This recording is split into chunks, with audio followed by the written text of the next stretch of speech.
Interview pour Made in iSport. Donc je suis avec Anthony Martin, président du club Bacli de Lyon, un club de badminton. Pouvez-vous vous présenter en quelques mots? Donc Anthony Martin, je suis le président du Badminton Club de Lyon depuis 8 ans maintenant. J'ai 30 ans, tout juste. Et je m'occupe du club et de tout ce qui va bien pour faire fonctionner cette association. D'accord. Quel est votre rôle au sein du club? Donc comme je vous l'ai dit, je suis président du club. Je m'occupe particulièrement de toute la partie performance. Donc comme aujourd'hui, nous sommes sur une journée d'interclub. Et je m'assure également de faire fonctionner les autres commissions du club, donc à savoir tout ce qui concerne les jeunes, le loisir, le développement durable. Et voilà, en quelques mots, mon rôle sur le sein du club. Très bien. Que représente votre club en termes de niveau, nombre d'équipes et licenciés?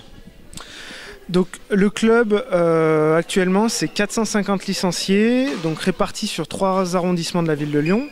Donc une majeure partie sur le 9e arrondissement, un peu sur le 4e et une autre partie sur le 3e arrondissement. Donc en termes d'équipes, on a 6 équipes interclubs.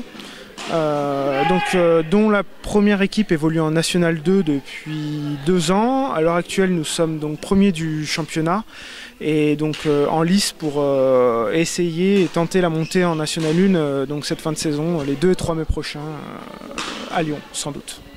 Très bien. Alors, quels sont les objectifs et les projets de votre club? Alors, si on parle de performance, l'objectif c'est bien entendu d'intégrer la National 1 dès la fin de saison.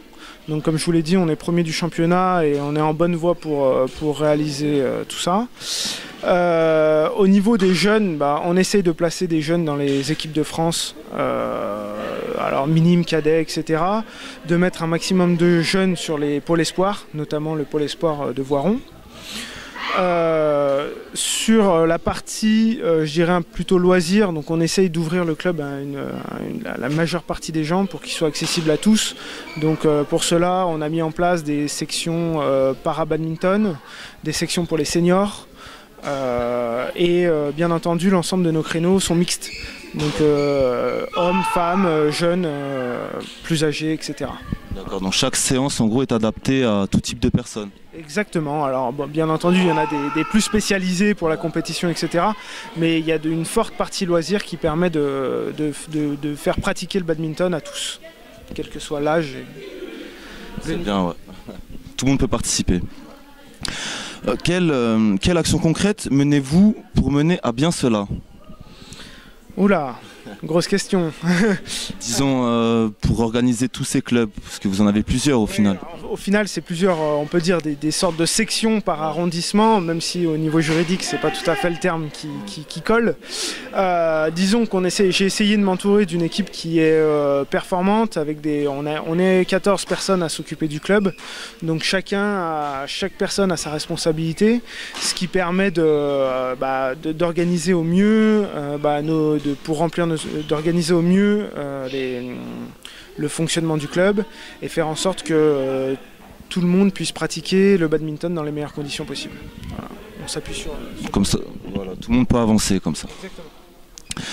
Êtes-vous accompagné dans vos projets par divers partenaires ou... Alors bien sûr, on a pas mal de partenaires, donc notamment, comme vous le signalez, la ville de Lyon, qui nous accompagne notamment par la mise à disposition de gymnases, donc comme celui-ci aujourd'hui, mais aussi avec des aides, je dirais, un peu plus concrètes et financières.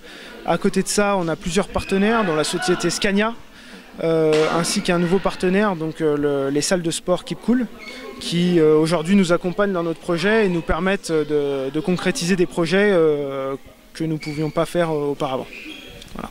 D'accord, donc c'est une aide utile, permet d'avancer. Que vous manque-t-il aujourd'hui pour être plus performant? Aujourd'hui, pour être plus performant, je pense qu'il nous faudrait un équipement qui soit dédié à ce sport, qui nous permettrait d'être équipé, qui pourrait être utilisé du matin jusqu'au soir, entièrement utilisé par le club, avec une structure vraiment dédiée, où on pourra accueillir vraiment tous les types de publics à tous les moments de la journée. Donc, par exemple, le matin, organiser des séances pour les seniors, mais aussi pour les écoles. L'après-midi, mettre en place des sports-études. Le soir, accueillir un public loisir. Sur le temps de midi, accueillir les entreprises, etc. Un temps pour chaque public, en fait. Voilà. Et ça serait réalisable du moment où le club pourrait disposer de son propre équipement. Donc, notamment de tribunes, et ça permettrait aux gens de venir et pouvoir regarder... Une salle peut-être plus conséquente, voilà, des choses comme ça. Très bien. Comment jugez-vous cette saison ? Écoutez, je pense que comme je l'ai dit, on est premier du championnat pour le moment, donc on est plutôt satisfait. On est en lice pour monter en National 1, donc ça aussi c'est une grosse satisfaction.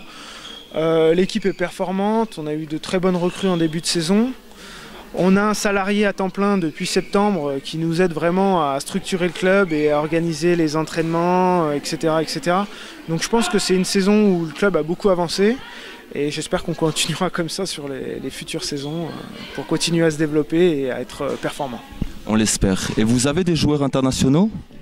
Alors, on a Pernelle Oliva qui a été double championne de France en cadette, qui a fait plusieurs sélections en équipe de France et qui est une jeune issue du club. Voilà. D'accord. Donc comment jugez-vous cette saison? Je vous ai demandé ça. Quels sont vos futurs événements ou dates à retenir? Alors la date à retenir, je dirais que c'est le 2 et 3 mai prochain, puisqu'on joue donc les playoffs d'accession à la National 1. On espère pouvoir les accueillir à Lyon, à la Duchère, en fait, sur le gymnase des pompiers. Et donc on attend une réponse de la part de la Fédération française de badminton le 15 avril prochain. Pour savoir si on a été retenu pour l'organisation de ces playoffs. Voilà. Donc le 2 et 3 mai 2015 à la Duchère. On l'espère. Comment est perçu selon vous votre sport au grand public? Je pense que ça reste encore un sport qui est très peu médiatique.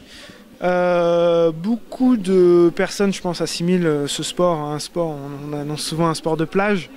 À ces gens-là, je pense qu'il faut juste qu'ils viennent essayer ce sport et ils verront que c'est très très physique. On annonce souvent le mot de très cardiaque. Bon. Mais je pense que c'est un sport très complet et qui permet vraiment à chacun de trouver sa place, que ce soit dans une association ou sur un terrain de sport. Voilà. Êtes-vous suivi médiatiquement? Bah oui, par Made in Lai. C'est une bonne chose, j'espère que ça pourra encore se développer dans le futur.